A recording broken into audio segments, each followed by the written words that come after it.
All right, am I in focus? I think I'm in focus and I think I'm centered. Hello, Bobby Torres of Frightbox recording here to answer a common question that I get all the time. And that question is, should you be using a DI box when recording into your amp sims, especially when you're using just a basic interface like a 1 or 2 channel USB interface that already has a Hi-Z guitar input included with the interface already? Do you really need a DI box in a situation like this? Which, let's be honest, is 80% of home studio owners these days. Well, the truth is, it really depends on what you're trying to do with your setup. And in this straightforward and to the point video, I'm gonna describe to you the situations where you would need a DI box versus the situation or situations where you won't need a DI box. Now, in case you're wondering what a DI box is a very, very simple device. Let's take a look at one. Now, this right here is a simple passive DI box. Its main function is to take a Hi-Z unbalanced signal. A perfect example of this would be an unbalanced 1/4" cable coming out of your guitar. You plug it into this box and it spits out a low impedance balanced signal. For example, an XLR cable plugged directly into a mixer or a mic preamp. That's a DI box's main function. You cannot take your guitar and plug it straight into a mixer unless it has a Hi-Z input included, or straight into a mic preamp, again, unless there is a Hi-Z guitar input included or built right into the preamp. You're gonna need a DI box in those situations. But the thing that fascinates me is I get this question a lot from people that already have, for example, a Scarlett interface or a Behringer interface or an Apollo. Take your pick of any of the common 2-channel or 1-channel interfaces that guitar players commonly use in their home studios. So now that we're clear on what a DI box is and what it does, let's find out if you really need one. Situation number 1 where you'll need to be using a DI box if you're using a basic 2-channel interface or 1-channel interface and recording with amp sims would be if you decide to use guitar pedals with your recording setup. Now, the DI box in this specific situation won't be doing anything special. Its main functionality would be to split your signal. I tell people this all of the time. You don't want to record your pedals directly into your interface without a backup, especially if you're a beginner. So by using a basic DI box like this, what you do in this situation is plug your guitar into the DI box, and then the XLR out would be plugged into your 2-channel interface to capture your pure DI. And then the output or the pass-through of the DI box would be plugged into your pedals, and you could record your pedals in through the 2nd channel through your interface. So in actuality, you'll be recording 2 channels of audio when you record your guitar tracks when using your pedals. You'll have your pedals printed to audio as well as your clean DI as a backup. And it also comes in handy for editing because the transients will be nice and clear.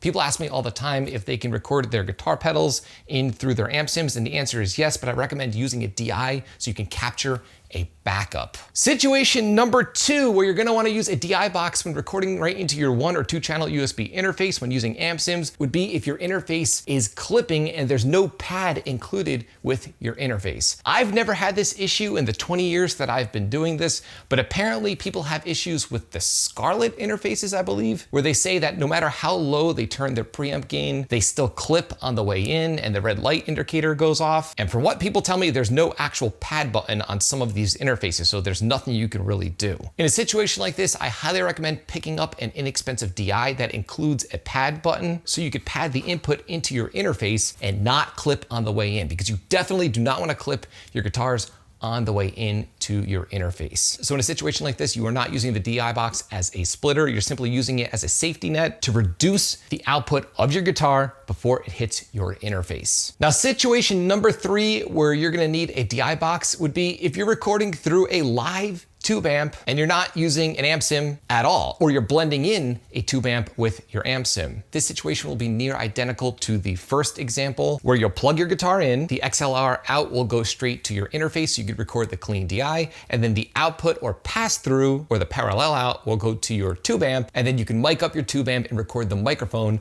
along with the clean DI. So again, you're recording 2 tracks, the microphone on your tube amp as well as the clean DI. I always always recommend recording a clean DI, especially with metal and rock production. Even when I'm recording bands live at a venue, I still use a DI box to capture the clean DIs from the guitar players. Guitar tone can be very tricky, and you definitely want a safety net. Now, if you're like most of us, including me, and you're recording through Amp Sims in your home studio, and you don't need to record pedals, you don't have an issue with clipping, and you're not recording live tube amps, you don't need a DI box. There's nothing magical that a DI box does. Most interfaces have a guitar input or a high Z input, and this, in a sense, is a DI box. People seem to think that a DI box is gonna do something magical to their guitar signal and make it cleaner or more special or something, and it's not true. In a situation like this, which again is most of us, you do not need a DI. When it comes to recording guitars, I mainly use DI boxes as splitters, and most often when recording through a live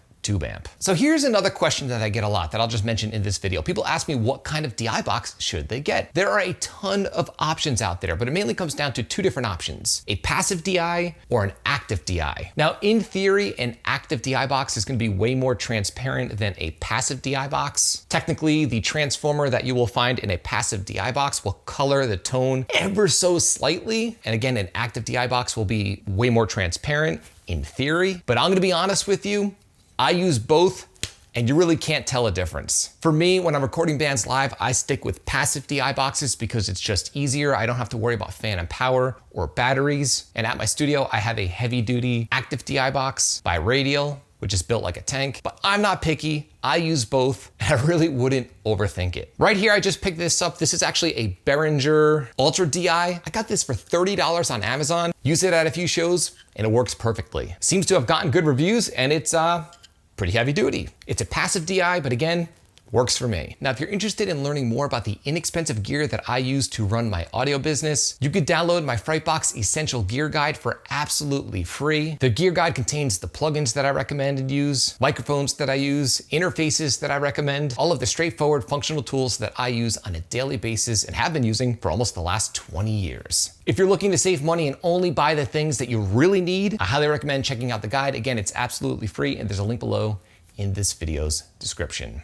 So hopefully this video cleared up the confusion for you if it's something that you've been wondering for a while. And again, just to drive this point home, if you're recording guitars in your home studio and your interface already has a high Z guitar input and you don't need to record pedals and you don't need to record through a tube amp and you don't have an issue with clipping, you do not need a DI box. I don't use one in my home studio when recording guitars, and you probably are not gonna need one either. So I'm curious to know, is this a topic that has confused you in the past? Did you always think that you maybe needed a DI box, and now because of this video, you realize you actually don't? Leave a comment in the comment section below. I'd love to hear your opinion. If you found this video helpful, as my hat falls off, like, comment, subscribe, and share. And do not forget to click the little bell icon so you can be notified every single time I upload weekly videos on all things metal rock production. Till next time, happy recording.